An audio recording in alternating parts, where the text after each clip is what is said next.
Na shirikisho la soka barani Afrika CAF limeongeza fedha ambazo mabingwa wa mwaka huu wa kombe la mataifa ya Afrika kwa wanawake WAFCON watashinda.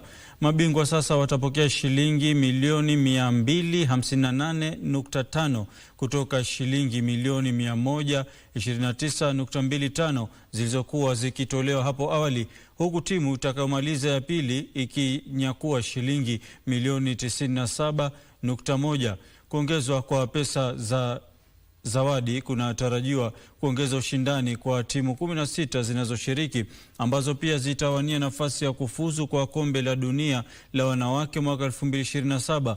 Mabingwa watetezi Nigeria Super Falcons wataanza kutetea taji lao katika mashindano yatakayoanza Jumapili hii, ambapo Senegal itavaana na Algeria katika mechi ya kundi A mjini Casablanca.